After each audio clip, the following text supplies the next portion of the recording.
I'm very glad to invite back to Bad Faith podcast Dr. Fidel Kaboub. He is an associate professor of economics at Denison University and the president of the Global Institute for Sustainable Prosperity. He's the author of Global South Perspectives on Substack and also a member of the independent expert group on just transition and development. He is also the senior advisor with PowerShift Africa. Welcome back to the podcast. Thanks for having me back. It's a pleasure to be here. It is a real pleasure. There's so much going on right now with respect to, frankly, the now over a year-long conflict in Gaza and the broadening war in the Middle East that it can be tempting to not drill down on ongoing, more long-term crises, and the environment is one of them.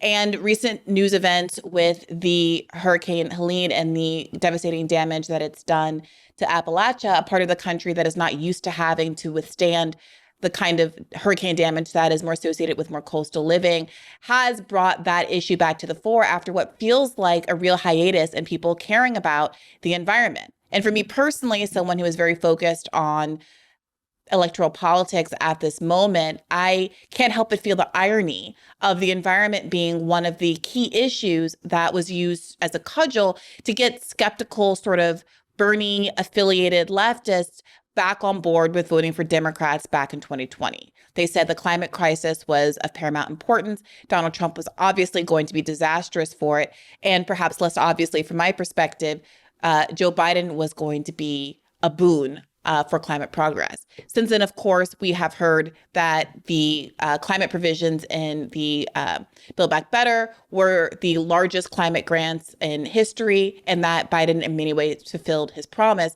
However, now, as we are closing in on the end of this new electoral cycle, we're seeing some skepticism, some pessimism, some frustrations from some of these climate groups like Climate Defiance that they are reluctant to endorse. They're not going to, of course, endorse Donald Trump, but they're kind of maintaining a more neutral posture, I think, in recognition of the failures of the Biden administration, not just to do better than previous administrations, but to actually meet the moment in terms of what we need to prevent some of the tipping points that will cause even more acute climate disasters in the very near future. So I wanted to give you a chance to sort of weigh in on how people should be looking at and thinking about the now prospective Kamala Harris administration's climate policy and the Biden-Harris administration's accomplishments so far.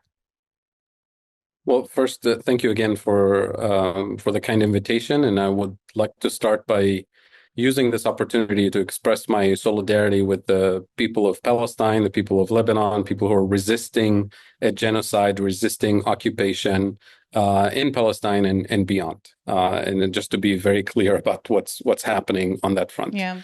When it comes to the climate issue and when it comes to what the U.S. position is in general, whether it's the Biden administration, potentially the Harris administration, or even a Trump administration, there's an extremely important approach to take when it comes to climate. You have to take the science very seriously, and you have to take the economics very seriously.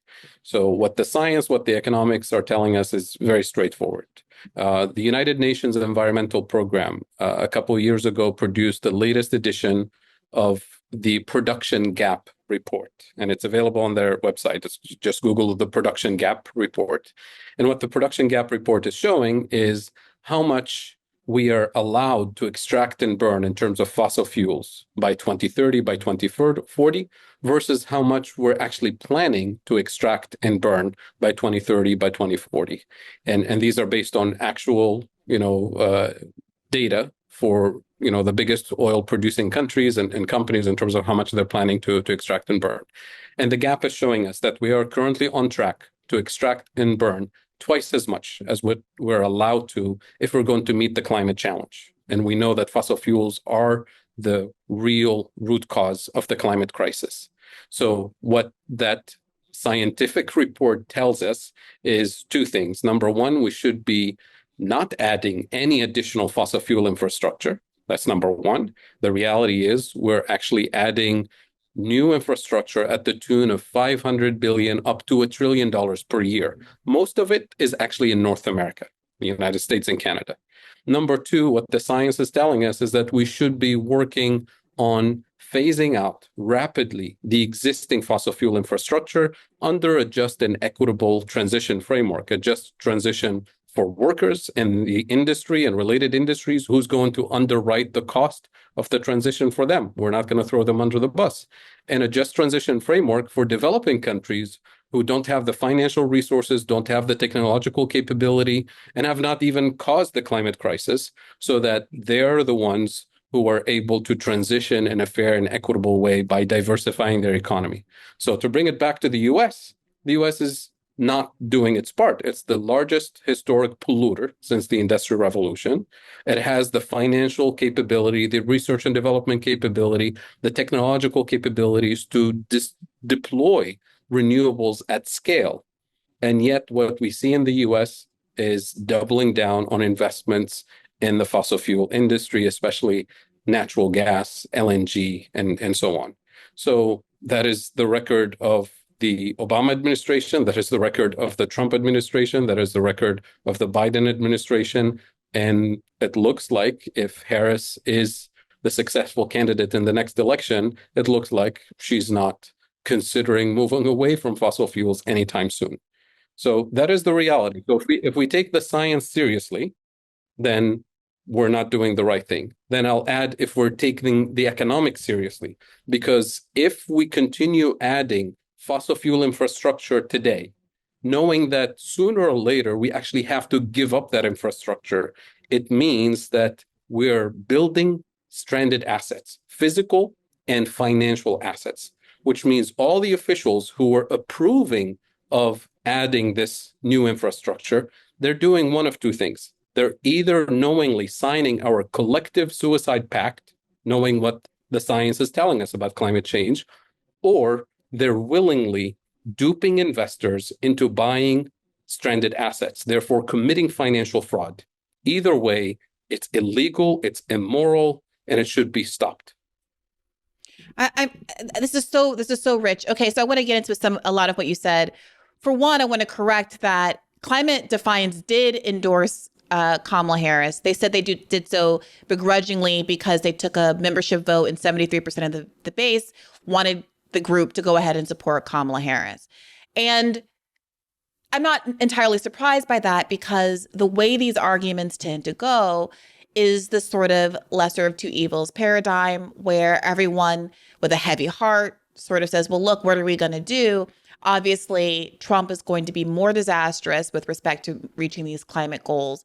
And so we got to vote for the lesser of two evils. And the effect does seem to be, as you've laid out over the course of these last few administrations, a ratcheting to the right. And so I want to ask you to respond to folks who might say, well, what do you want us to do? What's the alternative? Like, how do we handle the reality that our electoral incentives seem to be creating a status quo that's unbudgeable, and that to succeed electorally, the perception at the very least is from the Democratic Party is that they have to compete with Republicans and brag about how they've been more extractive, how they've exported more oil, how they support fracking. All of this seems to be perceived as necessary in order to win states like Pennsylvania, to compete on the debate stage and the like.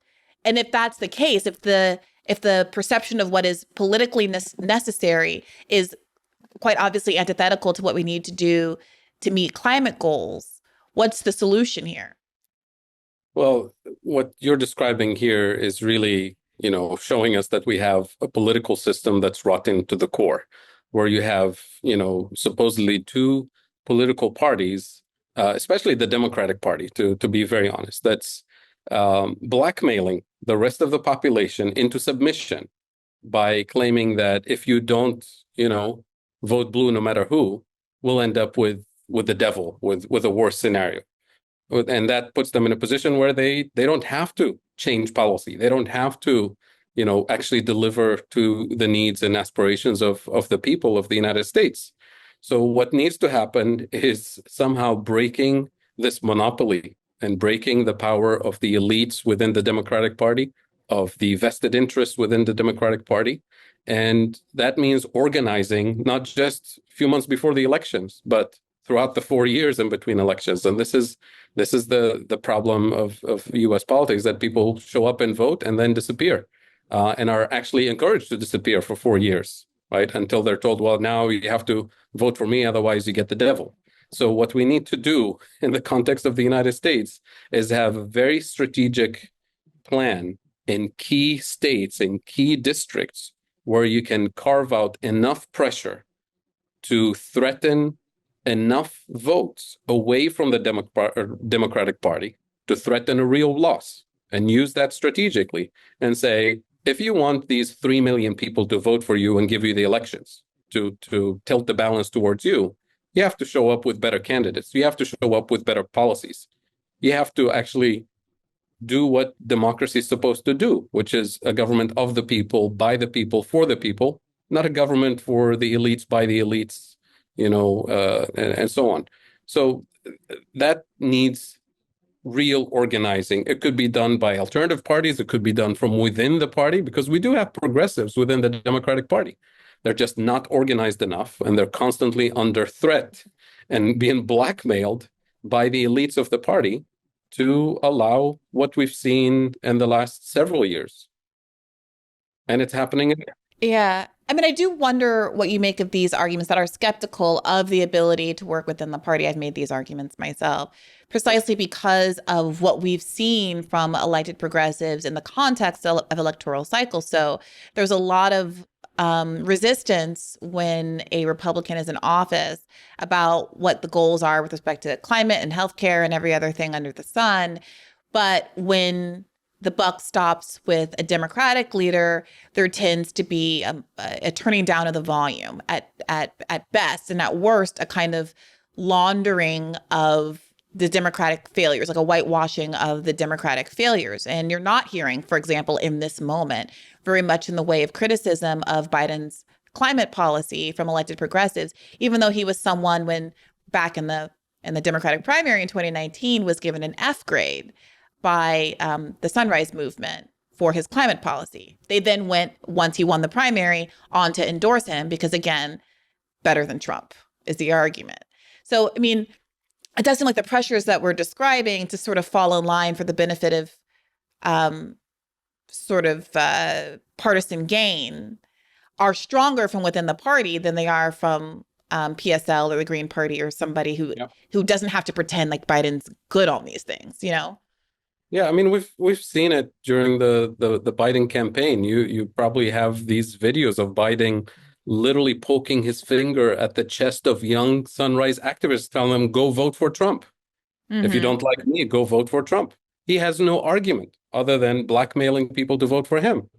And that's not, that's how low the politics is. And, implicitly, you hear the same arguments from, the supporters of Harris today. What are we going to do? Vote for Trump. As if there's no alternative, as if there's no, political system that needs to be radically, transformed in order to deliver to the needs and aspirations of the people.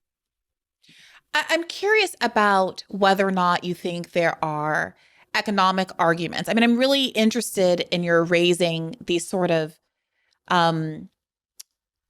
investments that are being made in energy infrastructure that are ultimately, it sounds like what you're saying, are going to be a waste of money, that are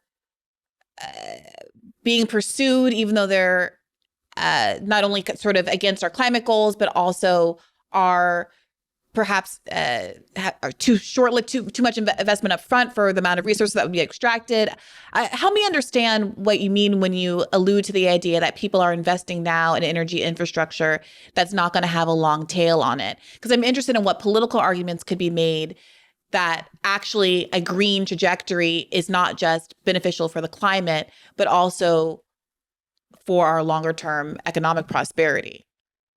Right. So on the climate front, the science is very clear that we need to do our best to keep global warming, ideally below 1.5 degrees, global warming relative to the benchmark of the Industrial Revolution. In an ideal world, so we can actually thrive, it needs to be maximum 1. Right now, we're on track to, burn through the 1.5 limit if we haven't already.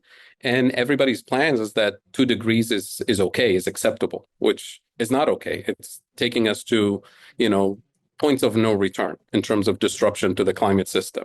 But with the additional fossil fuel infrastructure, the pace at which we're going, we will easily burn through the 3-degree limit, if not more. And that means massive disruption to biodiversity, to agriculture, to human life. Some regions in the world will be uninhabitable. So that's going to happen in terms of the economic effect, the health effect of this climate change, not necessarily on us in the next few years, even though we're seeing some of the effect immediately, but on future generations. That is on my children and grandchildren. They will see, an unlivable planet, and the economic impact will be devastating. So it means that at some point, the science will become more obvious, the economic cost will become more obvious, and we'll have to give up that fossil fuel infrastructure. We have to reverse. And when you build fossil fuel infrastructure today, when you put capital expenditure for pipelines, for fossil fuel extraction, it is the investor's expectation that the rate of return that they expect is to be derived over a 30, 40, 50-year period, sometimes even longer. So we're building infrastructure based on economic returns that will deliver for the next 50 years. Yet we know that within the next 10, 15, maybe 20 years, who knows how quickly we'll wake up, we'll have to shut down that infrastructure, which means investors that are putting their money on the table will not get the returns, which means we're actually duping them into a fraud, a financial fraud, knowing that they will not get their returns. So if you're an executive, if you're a government official allowing the expenditures on fossil fuel infrastructure, as I said earlier, committing one of 2 things, either signing our collective suicide pact knowingly, or you're actually committing financial fraud. Either way, it's illegal, it's criminal, and it should be treated accordingly. This might be a sort of naive question, but what we're told is that these markets are rational in some ways, that these investors make these investments because they know they've assessed the economics and they know that they will make profits on these timelines. Why does it seem to be the case that there is this disconnect between the choice to pursue these investments and the reality of our climate circumstances? Is it because they're being encouraged, in fact, by the government through subsidies and assurances to go ahead and build infrastructure that is only profitable, frankly, because of the government's participation? Or is there something else going on? Well, we know that markets are not rational. We've seen a financial crisis after financial crisis, and we know from the aftermath that everybody thought that they were rational. So that's not the argument that we should bet the livelihood of humanity on that argument.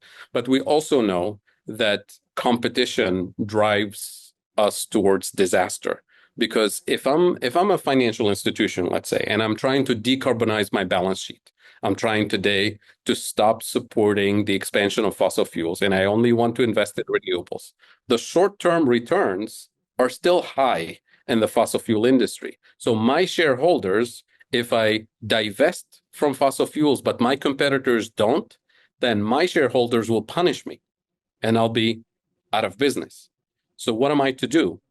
If there's no government regulation that says we all have to phase down and rapidly phase out fossil fuel investments and divest in an orderly fashion, if there's no government regulation that does that across the board, then why should I, commit financial suicide in the short term and let my competitors drive me out of business? So that's exactly what happened, by the way, during the financial crisis. Everybody knew that there was fraud in the real estate market. They just couldn't stop because the short-term revenues were just too good, and they'll be immediately punished by their shareholders. And we know this after the fact. It was explicitly the case. So similarly, in the fossil fuel phase out or the fossil fuel, divestment space, it has to be a coherent, consistent federal regulation that says here is an orderly mechanism to rapidly phase out investments in fossil fuels and rapidly phase up investments in renewables so we can have a just and equitable transition. But the federal government so far is abdicating its responsibility to do this. Why should we expect Wall Street to do this for us? Wall Street's not going to do it, and the fossil fuel companies are not going to do it. Yeah. It, when you were talking earlier, I was struck by a certain sort of parallel between the recognition, the growing recognition that but for U.S. financial and military support, Israel cannot continue its siege on Gaza. And similarly, the disproportionate role America's climate outputs play in the global warming crisis, that we are inextricable from this crisis, and that the pressure of how to stop something, even if it's being felt elsewhere, is right here at home.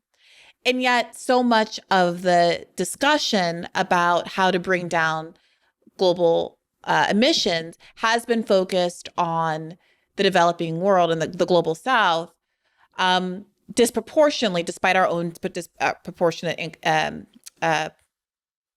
participation in it, externalities.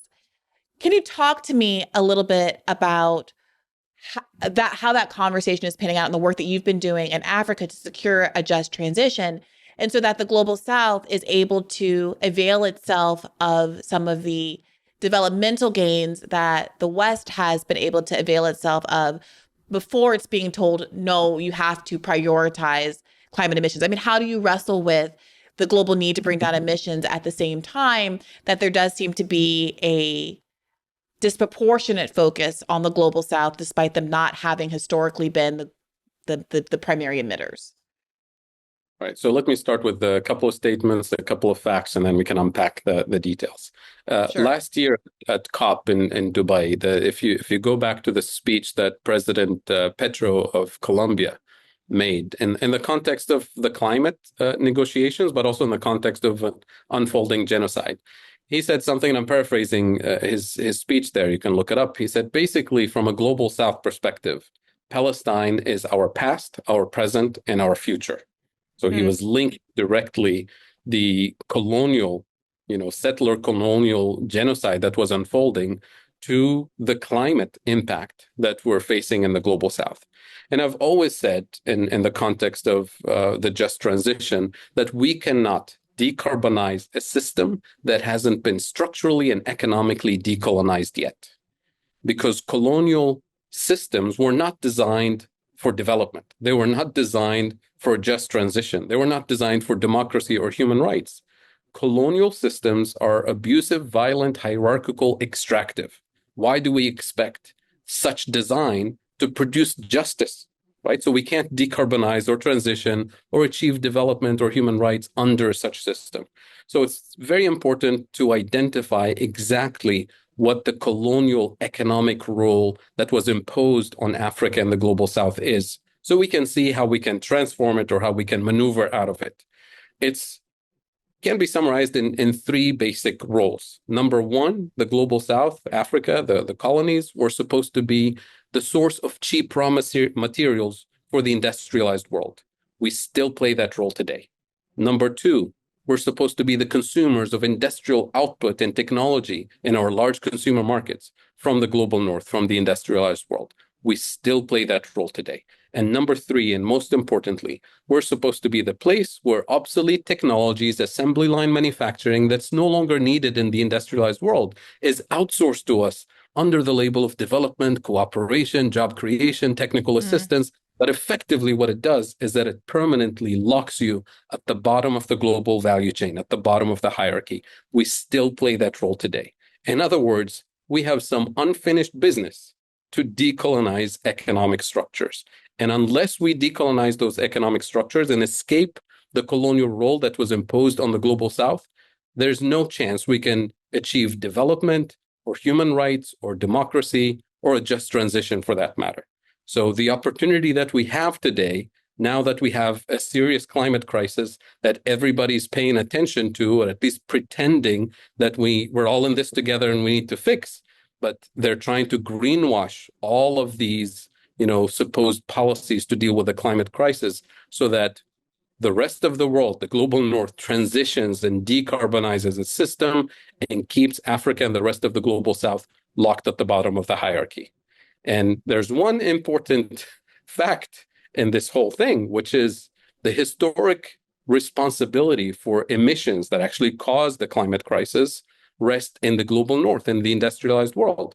Africa, the cumulative emissions of the African continent is 4% of global emissions. That's the equivalent Wow. of Spain alone.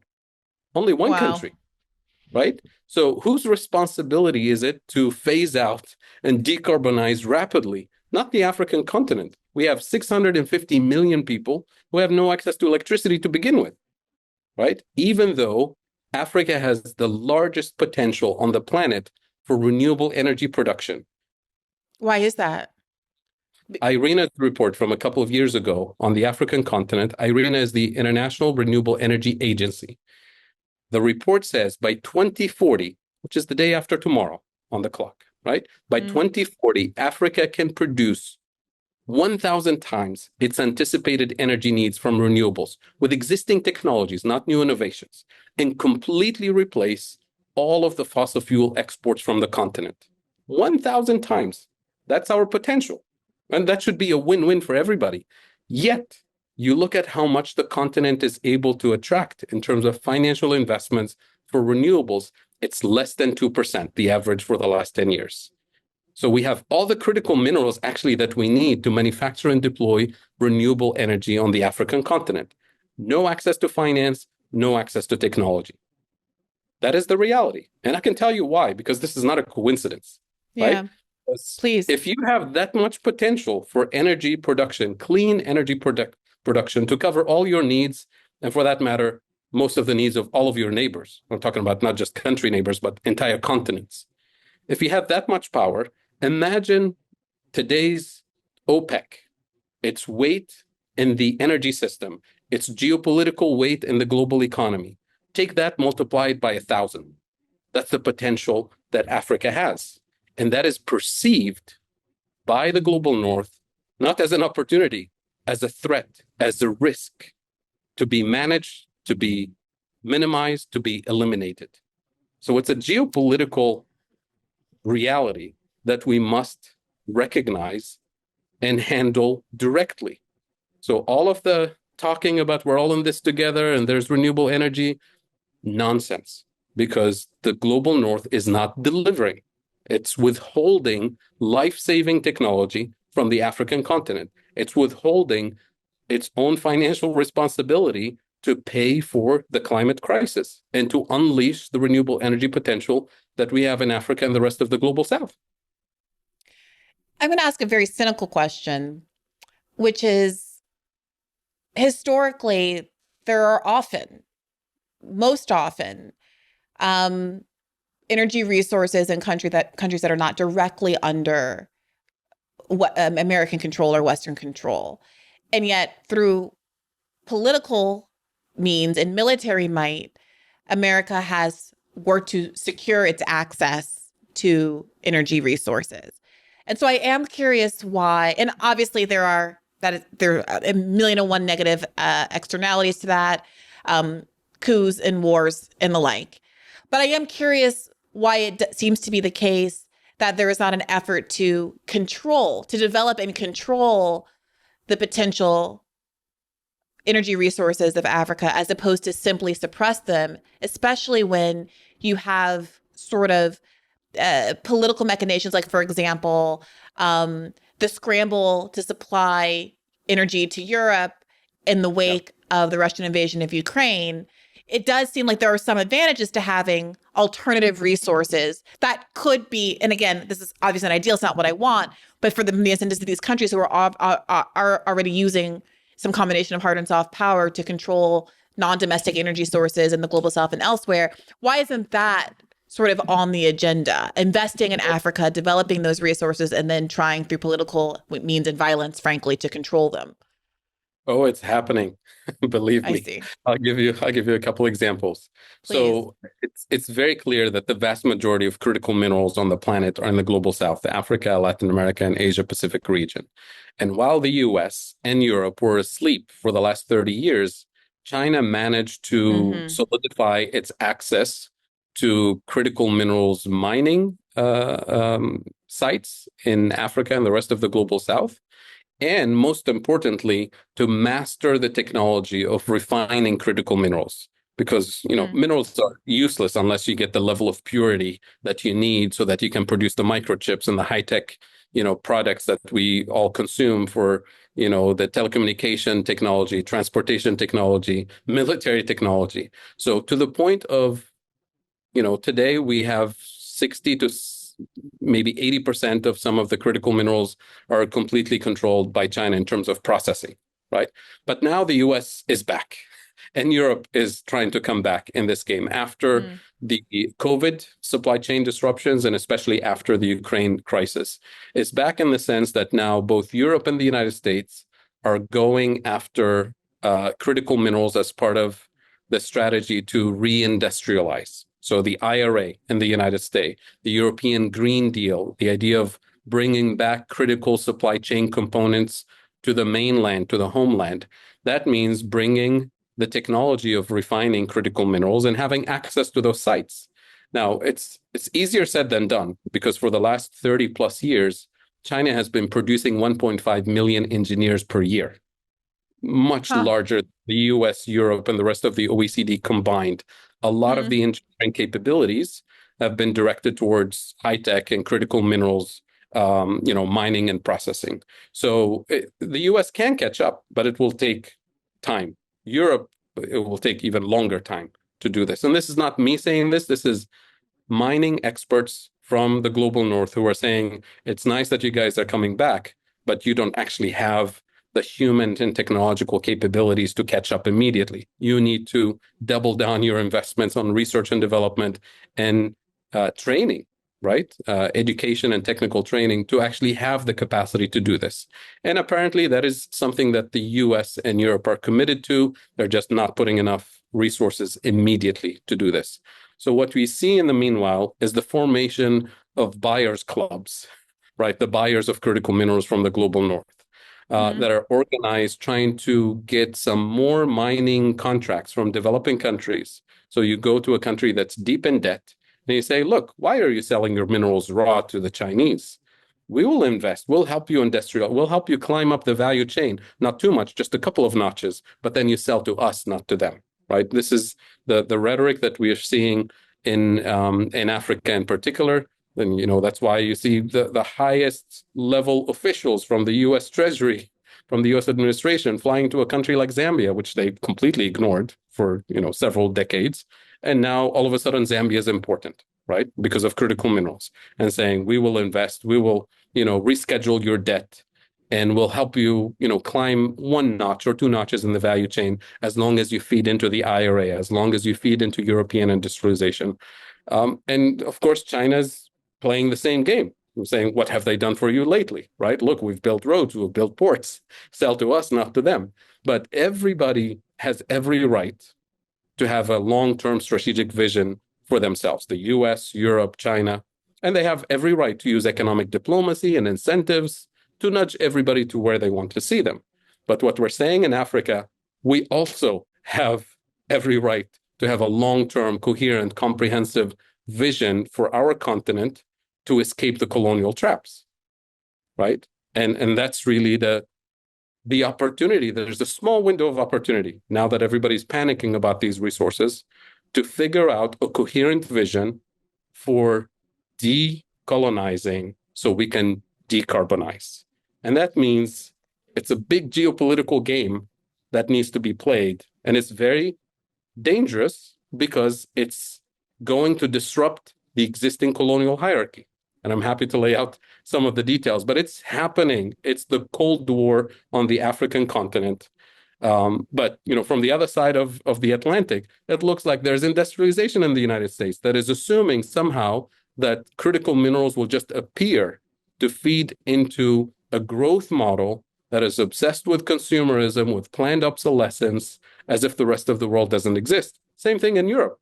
The European Green Deal is a growth program. It's not a degrowth program. It's not a sustainable program. It's just greenwashing the same consumer driven, energy driven, growth model. Similarly, for China's Belt and Road Initiative, it's also not a degrowth. All three major economic blocs are assuming they're going to just extract and consume critical minerals from the South and continue their growth model, and therefore leave Africa and the rest of the global South at the bottom of the hierarchy with no critical minerals to decarbonize, with no opportunity to decolonize their economic system. There's two pathways that I'm interested in going down here. I'm going to say it so I don't forget it and then focus in on one. I want to come back to degrowth because I feel like that word and that subject is one over which a lot of battles are fought, and it means different things to different people, and there's some negative stigma, and I see like battles within the left over that, and so I really want to unpack that and get your perspective on that. But before that, I just want to say what you were saying about the extractive colonial nature of the global North's attitude toward Africa and the unwillingness to develop or allow development that would primarily benefit the people of Africa. It reminds me a lot of a conversation we were having recently about the Congo on this podcast, and how as the politics played out, when there did emerge these leaders that were uncorrupted or at least less corrupted and who did have a kind of socialist or Pan-African or whatever it was ideology and wanted to maintain resources domestically, they ended up dead, right? They found themselves out of the picture, either politically or out of the picture in terms of their lives, whether it's in Africa or in Haiti or other places in the global South. And so I do wonder how you see this playing out and whether or not perhaps Chinese involvement and other great powers sort of jockeying at the same time for primacy in the global South and Africa in particular might create more opportunities for Africa, or whether or not there's still going to be really severe limitations to Africa developing genuine autonomy over its own energy resources and other resources. Sure. So let's go straight into what I call the geopolitical bargain of the century to decolonize the global South, the African continent. Imagine for a moment that we have a block of, say, 20 or 30 countries in the global South without China. Those countries have the economies of scale, the market size to industrialize. Nobody can industrialize without a large market, internal market, right? You end up essentially otherwise manufacturing a small component in somebody else's industrial policy. But to truly industrialize, you have to have the economies of scale. So that block has the complementarity of resources and capabilities, has the youngest labor force on the planet, which is the case of the African continent, and has all the critical minerals needed for the high-tech industrial revolution of the next 100 years. What we lack in that block is access to the manufacturing technology to manufacture and deploy, say, solar panels, wind turbines, high-speed rail, right? The building blocks of development and prosperity. Imagine that block pre-designing its own joint industrial policy on their own terms, which includes pre-negotiated distribution of the value chain, pre-negotiated labor rights, human rights, the terms and conditions of extractivism and so on our terms. Imagine for a moment, and it's a big assumption, I agree. Imagine we have that, and we have the political commitment of that bloc. Imagine that bloc going to countries around the world who actually have the technology. Europe, United States, Japan, China, and saying, who wants to be our partner? We have all the resources we want to develop. We want access to technology. Come partner, as in joint venture partnership. I guarantee you that no country in the OECD, in the global North, will transfer technology. And I have this from real sources, off-the-record conversations with senior officials in charge of industrial policy. They say nobody in the global South is allowed to industrialize without our approval. And we can go into that conversation. So that is the reality of what we are experiencing today in 2024. There's one country left, China, which has the entire value chain that we want to replicate. Imagine going to China with what I call the bargain of the century and saying, look, if you transfer technology, as in joint ventures, and replicate the entire value chain of manufacturing solar panels in this block of 20 or 30 countries, here's what we give you in return. In 10 to 15 years, you double your industrial footprint globally. In 10 to 15 years, you double your geopolitical weight globally, and you secure your access to these precious minerals that everybody's panicking about. In addition, thanks to the US and European sanctions now on Chinese high-tech products, banning them essentially from entering global north markets, here's what we offer you. We offer you the largest consumer market in the world. The global south is much larger than the US and Europe combined, except we have a problem. We don't have purchasing power. But if we truly industrialize and develop, we'll have the purchasing power to give China access to the largest market on the planet. I guarantee you China will take the bargain. And here's what happens. As soon as you trigger that bargain, you don't actually have to finish it. You immediately, as a bloc, have a second bargaining chip now to change the terms of engagement with the global north. Now you can go to a country like Germany or France and say, look, we give you the same bargain.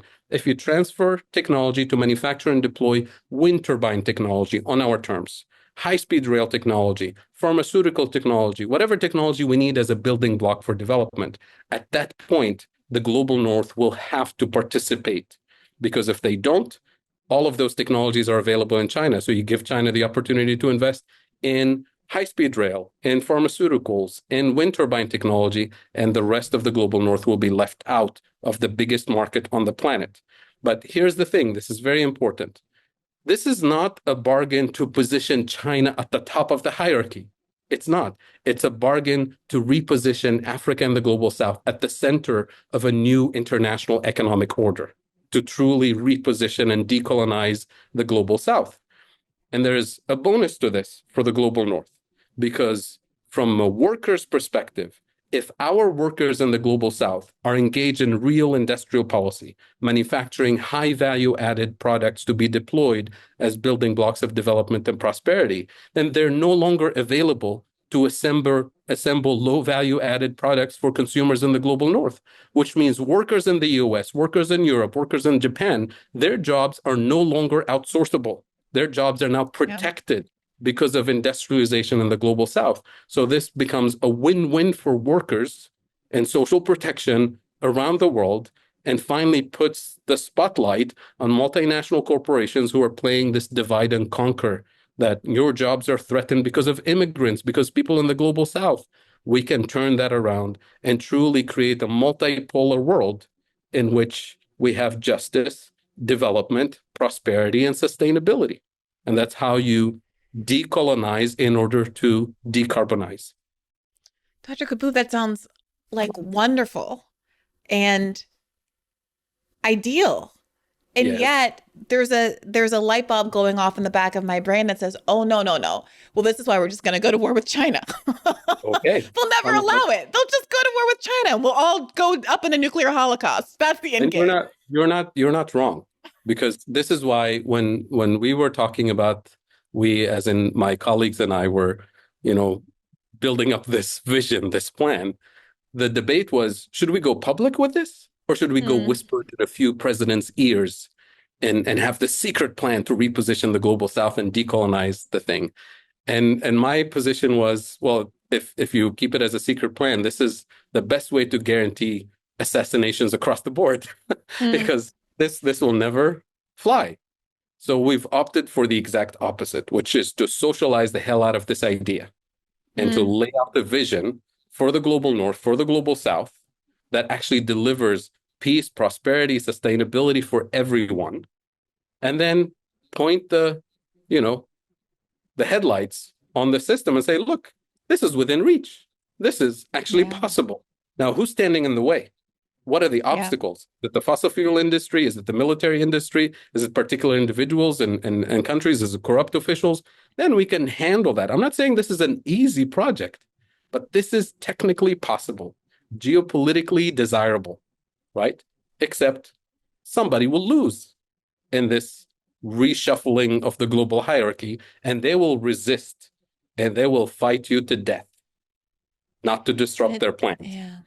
And it's so difficult because, I mean, maybe I should put this to you as a question. I mean, are people picking up what you're putting down? Because in the American political context, it's hard for me to imagine a political party, a political actor, a single figure who's not deeply marginalized, who would ever embrace this sort of idea. You're certainly, I mean, you've got a race to the bottom where both of our presidential candidates are trying to brag about who loves fracking more, who's opened more, allowed more drilling permits, and then who's the bigger gun owner. Unrelated, but there's a race to the right on all of these issues, including the Well, you need better environment. political candidates. Well, if that's what abating the climate Yeah. apocalypse is hanging on, then might as well start picking out what my mom calls her Armageddon house. Find a body of fresh water, go move to the Great Lakes, squat, and see what happens. And stop having children. Yeah. I mean, I'm an educator by trade. I believe in education. I believe in knowledge, and I believe in informing, educating, empowering, mobilizing, organizing people to deliver better results. Yeah. And in a sense, this is what the political system is supposed to do. That's what organizing is supposed to do, right? So we're laying out a vision that's a win-win for American workers, European workers, and workers in the global South. Real development and industrialization and social protection. Now, that's something that anybody in the US who's fighting for social justice, for workers' rights, for a better society should get behind the vision of actually industrializing the global South, because that's the best way to protect your jobs. That's the best way to save the planet.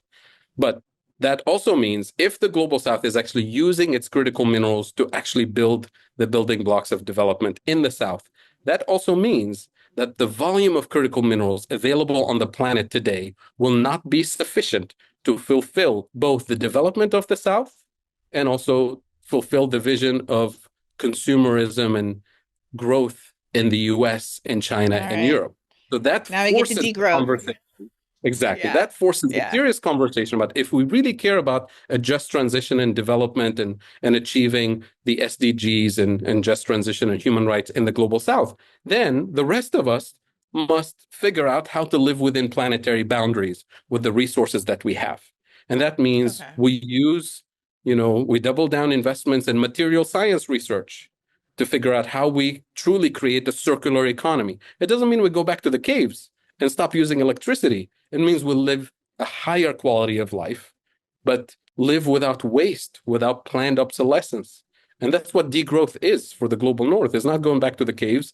It's having all the necessary, resources that we need for decent, high quality of life, which is not about consumption, by the way. It's about, the lived experience that we have in a modern society, but without waste. And that is completely possible. And I'll tell you which country is actually, investing in the next generation of technology, not because they care about degrowth necessarily, but because they're panicking about the volume of critical minerals. They're panicking about the US and Europe coming back to grab some of those critical minerals. It's China. It's the biggest investor today in research and development and alternative technologies that use no critical minerals or much, much fewer critical minerals to sustain the high-tech industry of the future. And the US is barely catching up on mining sites in Africa, and Europe is doing the same. Nobody's investing billions of dollars in research and development to create the circular economy. When we should, we have all the capabilities in the global north. For people who haven't been sort of following the degrowth arguments, how would you characterize the sort of stigma around it? Because you did mention going back to the caves. I think, the idea that people's kind of reproductive desires will be limited in some way that seems archaic or barbaric, or people evoke something like the one-child policy as kind of a inappropriate level of social engineering. Can you kind of chart out what people think it is and why these criticisms exist, and then maybe talk a little bit more about what you see as the vision for degrowth, like practically speaking, because we do also see the way this is politicized by, say, conservatives. You're going to have to eat the meat that's, grown in a weird machine, or you'll be eating, Democrats want you to eat bugs and to not have hamburgers. I Oh mean, no.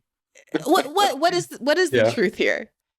Well, let me just pick up on the population growth thing. I mean, what the science and evidence has shown us for decades is that if you actually wanted to reduce the rate of growth of the population, the best strategy is to invest in health, in education, especially for women and girls.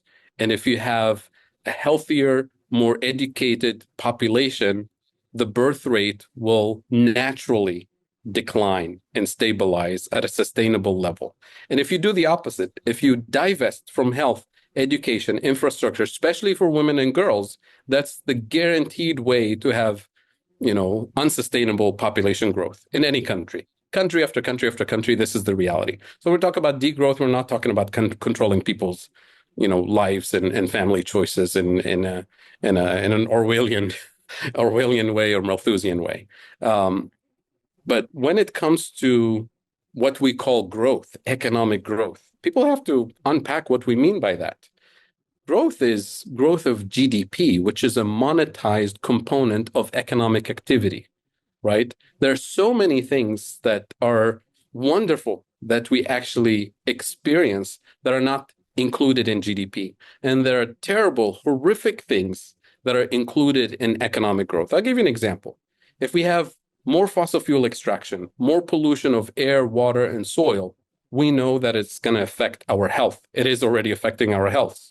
So when we have people who are more sick because of, asthma costs and cancer treatments, all of that, every dollar we spend on an inhaler, on a doctor's visit, on cancer treatment is counted as GDP growth. And it gets celebrated on TV. We say, yay, GDP is going up by 2% this year. That's counted as growth, and it's celebrated as a good thing, when in reality, it's not improving our quality of life, right? Every time you clean up an oil spill, we spend millions of dollars cleaning oil spills. That shows up as economic growth. Now, is that what we want in our society? But if you volunteer in your community, if you serve a meal to an elderly person, to a homeless child, that's meaningful economic activity that's not monetized, right? And that's not counted in GDP.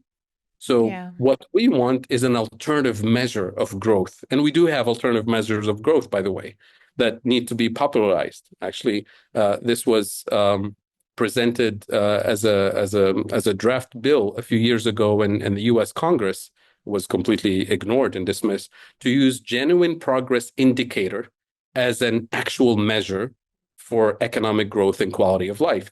Because GPI, genuine progress indicator, is the closest cousin to GDP. Because what it does is it takes the GDP numbers, removes all the bad stuff that we should be, minimizing, eliminating. It includes all the good stuff that we are not counting. And it gives you real quality of life indicator.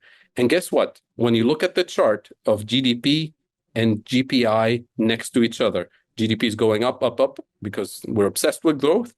GPI for the United States went up all the way until the mid 60s and then stayed flat to this day.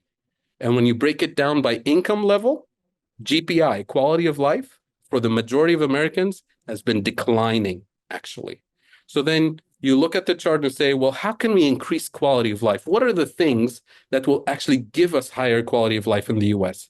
And it's actually a long list of strategic investments that have been listed in the Green New Deal vision, which is investments in renewables, in national parks, and decarbonizing the system, investments in more just and equitable society, higher paying jobs, healthcare.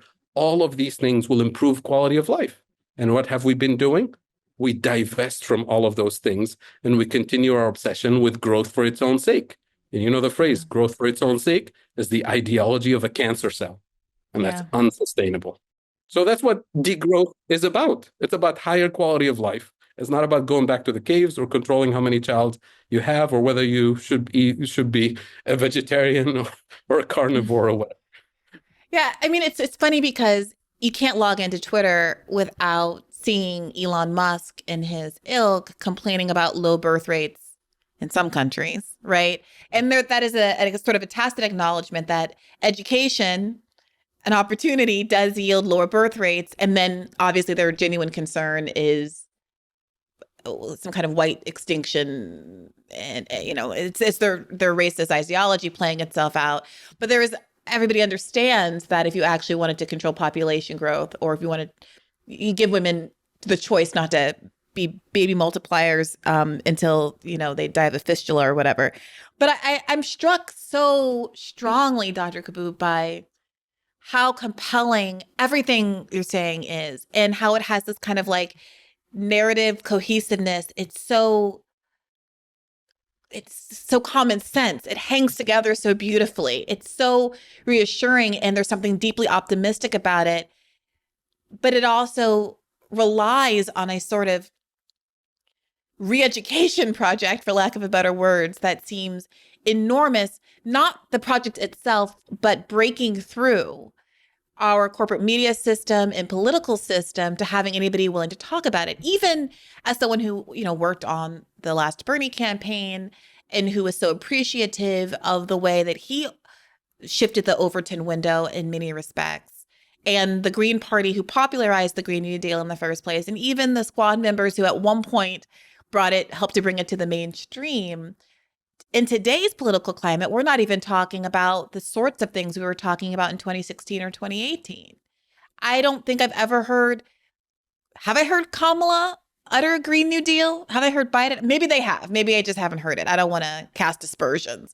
But you're certainly not hearing it as a central talking point the way you did in, say, a 2016 or 2020 cycle when Bernie was in the mix. And even Bernie certainly wasn't going as far as to lay out for the American public how American workers would be benefited from industrializing Africa, right? That's a completely foreign sort of subject. Absolutely. To the broader community. Yeah. Yeah.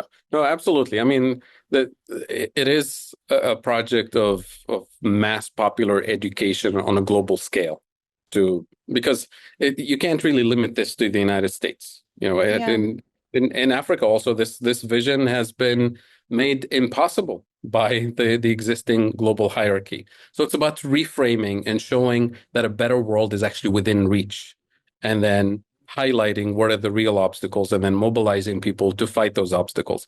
I'll give you a quick example that, when I say this, people's minds are just blown away by the reframing.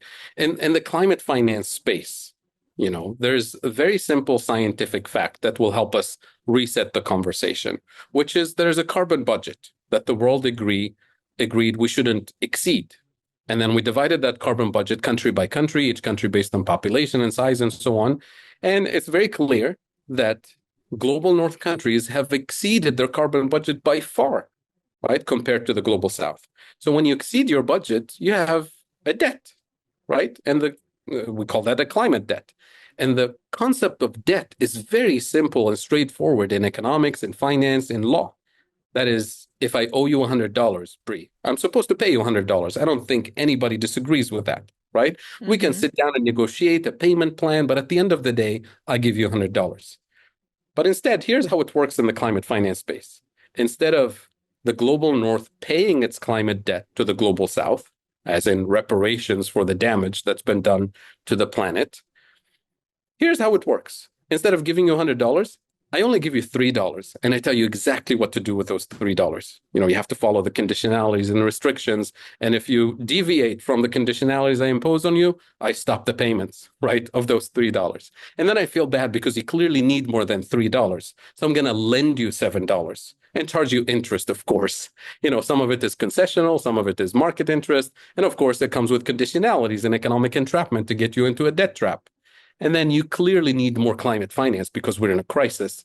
So I'll give you $10, but you have to give me your forest to offset my pollution so I can continue my emissions. We call that carbon credits in the global north. In Africa, we call it pollution permits. And once that forest is considered a carbon market territory, you have to protect it from its own people, the custodians of the forest for the last 1,000 years. You have to kick them out of the forest. to protect the forest so that it can operate as a carbon offset for polluters in the global north. And then I say, well, you clearly need more climate finance. So how about I bring my investors to bring in $20 worth of investments, but you have to de-risk that investment, give them, all kinds of concessions so you guarantee that they're profitable.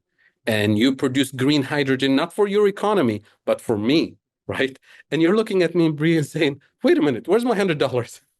I thought that this is debt, right? I'm not supposed to give you my forest or my hydrogen. I'm not supposed to pay you interest, but this is the reality. So resetting the conversation about climate finance means that climate finance from a global south perspective should be three things. Number one, grants, not loans, and more economic entrapment. Yeah. Number two, it should be debt cancellation, not debt rescheduling and further economic entrapment.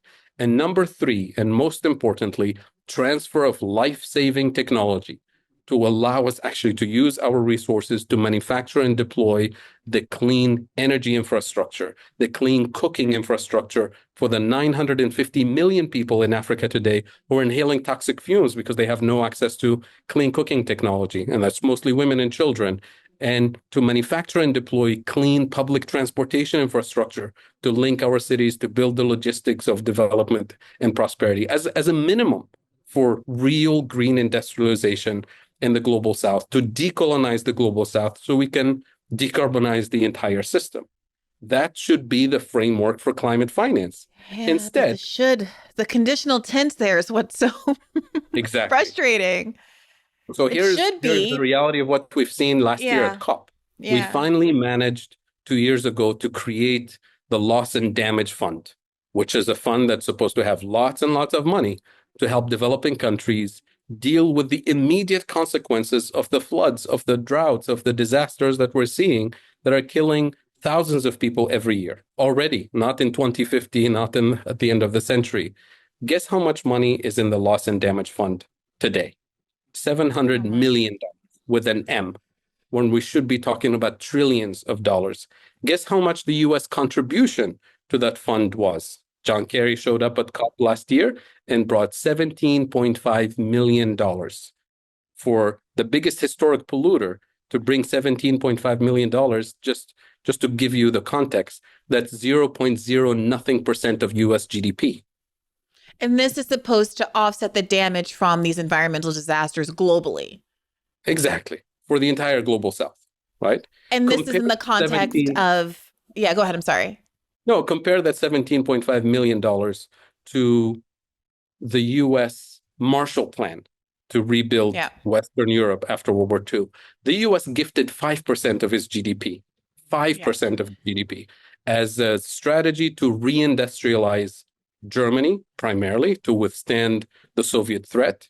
And it's an industrialization policy with actual transfer of technology, which we don't get in the global south today. And that came after a very expensive World War II, which coincidentally Germany caused actually, which came after a very miserable Great Depression for the United States. Somehow the US managed the generosity of pulling together 5% of its GDP as a gift.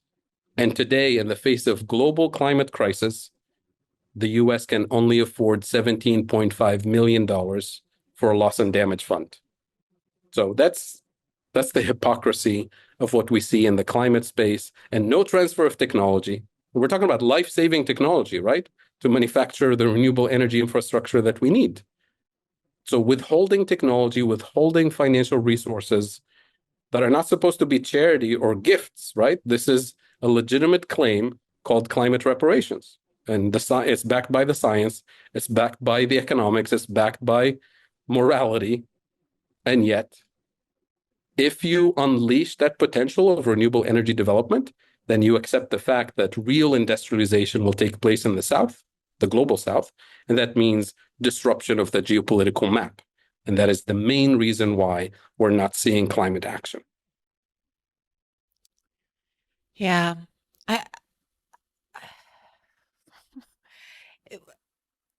Are you frustrated that even the folks who ostensibly agree ideologically and are politically aligned who do have somewhat of a platform, who have advocated for a Green New Deal and the like, haven't sort of taken a step forward to making the kind of arguments you've made on the podcast today. I mean, have you reached out to the sort of elected progressives? Are they aware of this? Have they expressed any openness to starting to talk about the domestic benefits and global benefits of developing Africa from both an economic perspective and a climate perspective?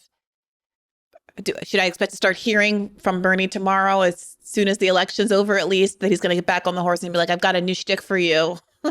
Yeah. Here, it's not just the Green New Deal. Here's something else. We're going deeper. We're actually advancing the conversation. I think no. The short answer is no. I haven't heard of from anybody, and I don't have access to these people. But the reality is that U.S. politicians are living in rabbit holes and little silos, completely isolated from what's going on in the rest of the world. And I think there's some work that needs to be done in American civil society, grassroots organizations, think tanks, to change the terms of the conversation. That, the rest of the world is not going to fix the climate crisis by itself. The US is a big player in the global economy. It's a big player in terms of technological capabilities, financial capabilities. It is the main player. So if United States doesn't start an internal conversation about how do we refocus US priorities, I'm not saying so that we start undermining US interests, but reorganize US priorities so that you create a win-win scenario, both for the US and for the rest of the world, in a new, peaceful, stable, sustainable international economic order. Then we're not gonna have anybody win. It's a lose-lose scenario for everybody, including for the US. Aren't there? I mean, I don't have to be so mercenary about it, but forgive me if my optimism about everybody realizing kumbaya, that we could save the world and save the American worker and save global workers who are being exploited in all the ways that they are, if they just heard the right plan. We all know what people's incentives are. So there's a part of me that's like, okay, fine. Is there an angle? Can you bait people into, there's got to be money to be made, right? And in all of this as well, people who might otherwise invest in, dirty energy, saying, okay, well, maybe I don't want to, sink my money into this factory that's only going to be able to operate for so many years when I could be first on the ground in Africa, even from a pure mercenary perspective. I mean, when we were talking, I was also thinking of, what do they call it? ESG. And the sort of, corporate interest in these good for the world type of businesses, and people thinking that they're going to market themselves into progress. Sorry, I've been watching the HBO show Industry a lot, and this last season is predicated on basically a collapse of the ESG fund at the bank, that they overinvested in ESG, and it's an interesting kind of political moment, because much like DEI and some of these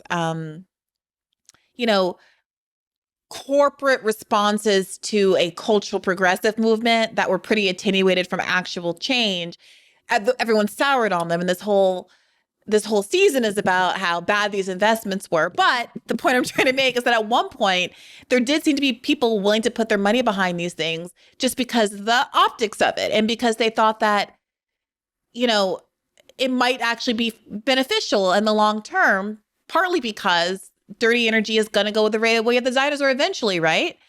Yeah.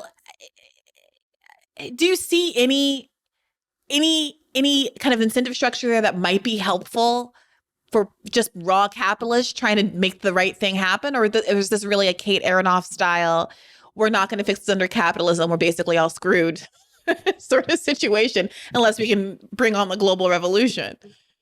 Yeah, well, I'm actually a little, maybe not naive, but optimistic about the world of possibilities.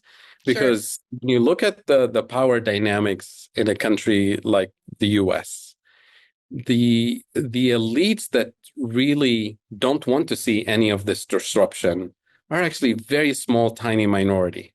They tend to be, the 535 people you have in Washington, D.C., the lobbyists behind them, the super PACs behind them, and the media machines behind them, and we're still talking about a small number of very, very powerful people, and quite a few billionaires, including the guy that owns Twitter, right? Yeah.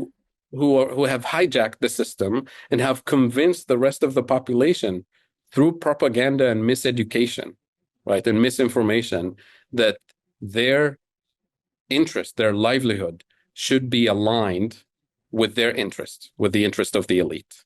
And that's a false claim. That's the propaganda, right? And I, as an educator, I believe in mobilizing grassroots and civil society with education, with information, with empowerment, to recognize that a much, much better, higher quality of life and better world is within reach if we manage to disrupt the vision and the power and the hierarchy that's imposed in the supposed democracy, right? It's supposed to be a government of the people, right? By the people, for the people. But it's right now in the US, it's really a government by the super PACs, for the super PACs, right? And so that gives me hope that we've identified the problem, and now we have to mobilize. And that's what political organizing and mobilizing in education, popular education, is about. And that's why this platform, this podcast, is a space for public discourse to unpack what's going on in American society. And yes, at the end of the day, you say, well, there's this coherent, comprehensive, transformative vision that's showing that this is within reach, not just in the US, but globally. And I say, okay, who's standing in the way? Well, let's talk about who's standing in the way. And let's figure out, how do we educate, empower, and mobilize people to truly democratize the system and have a better world, both in the United States and beyond. So that gives me some degree of optimism. And maybe it's a coping mechanism, right? Because otherwise we'll just give up. Well, look, let's cope together then, because I really, I don't know that I fully understood how important this conversation was going to feel when I asked you to come back on and talk to us. But this feels, for me, like it's provoked a sort of a shift in my understanding, the completeness, the comprehensiveness of my understanding of both what the stakes are geopolitically, kind of with respect to foreign policy in China, and linking it more solidly to the climate crisis than I had before. And I feel really sort of empowered and emboldened by your knowledge drop here today. And I'm sure a lot of people listening feel the same way. And I feel equipped to start some other conversations with folks that are in spaces and have the power to advance your framing beyond this podcast into political corridors. And I am also feeling hopeful after talking to you. So I'm really appreciative. Thank you very much for joining us here today. Thank you. Always a pleasure. Can you tell the audience before you leave where to find more of you and your work on the internet and beyond? Well, my Substack is open and free. It's called Global South Perspectives. That's where I blog on a regular basis. And I'm on Twitter, LinkedIn. So you see, everything I do, everything I post will be available online. Thank you again, Dr. Kaboub, and thank you to all you listeners who tuned in today. You can find an additional episode of Bad Faith Podcast at patreon.com/badfaithpodcast. I don't actually know what our release schedule is. We're kind of ahead on a lot of episodes, so this might end up being a free episode. This might end up being a paywalled episode. Either way, I really appreciate you listening. Take care of yourselves and keep the faith. Hey YouTube, thanks for watching. Just a reminder that this is a podcast. You can catch an extra premium episode every Monday for $5 a month at patreon.com/badfaithpodcast. That's patreon.com/badfaithpodcast for $5 a month, an extra episode every week. Additionally, please do consider liking this video, subscribing to this channel. It helps us out. It helps independent media beat the algorithm. We appreciate you. And as always, keep the faith.